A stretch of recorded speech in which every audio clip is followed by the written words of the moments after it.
In my head, I already knew. Like, I already knew she had it. So it just wasn't the world to me. Devastating, but not the end of the world. Michelle had done her research, and we were pretty sure that Macy had Rett syndrome even before the results had got back. You know, you just have to rally around each other, and you know, that first day was terrible, but you just accept it, and you move on. The most helpful thing is having Michelle around. She does everything. She's a super mom. She does everything for Macy. She makes this easy for us.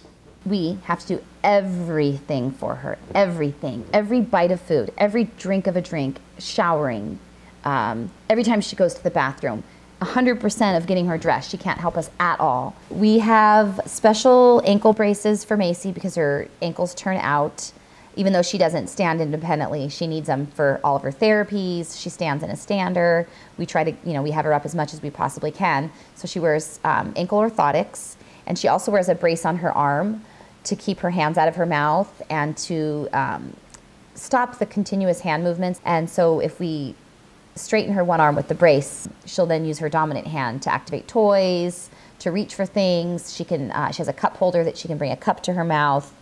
If she doesn't have that arm brace on, then her hands just are constantly clapping together. The International Rett Syndrome Association, they used to talk about cure for tomorrow, care for today, and I always wanted them to add some education piece in there, right? Like that it's not just caring today, it's intervening today. Macy started doing hippotherapy when she was just about 3 years old, so it's been about 5 years now. Hippotherapy is actually a recommended treatment for girls with Rett syndrome. It's recommended to help prevent scoliosis and just for general strengthening, good for her well-being. It makes her happy. She could go from a laying position almost to sitting up on her own. I owe a lot of that to hippotherapy.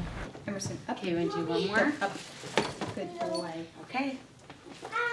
Yeah! So anything you read from 1995 and before that about Rett syndrome says that these girls have no language, which doesn't mean no speech. It means no ability to understand any language.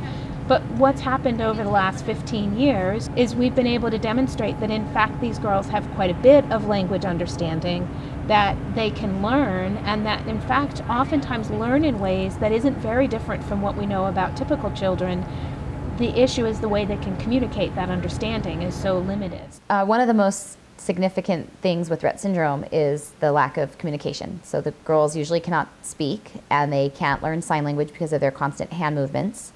So finding ways for them to communicate is difficult. Usually when we're talking about augmentative communication with children with multiple disabilities, we're talking about some picture or word-based system that they use to communicate with the world. One of the milestones Macy reached I never thought she would be able to do is using her computer, the touch screen, to make choices.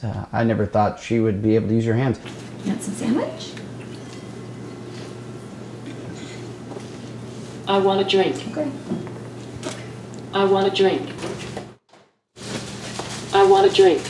For me, when I think about where technology is now, where it can go, when I think about what we're beginning to understand or sort of refining our understandings of what's possible educationally for individuals who have the most severe intellectual disabilities, I see the sky as the limit. I just do whatever I can to keep Macy as interactive and healthy and doing the best she can, because I think that somewhere in the next 10 years there will be something that will significantly improve how she's doing. I don't think I would change Macy for anything. I mean, I always wonder what it would be like if she didn't have Rett syndrome. What would she say? What would she do that was funny? Would she ever get in trouble? I think the most important thing I want people to know is that I love her for who she is, and I don't want her to change at all. I think she's just the most wonderful little girl in the whole world, and she means everything to me. Let's put our brains together To support brain research.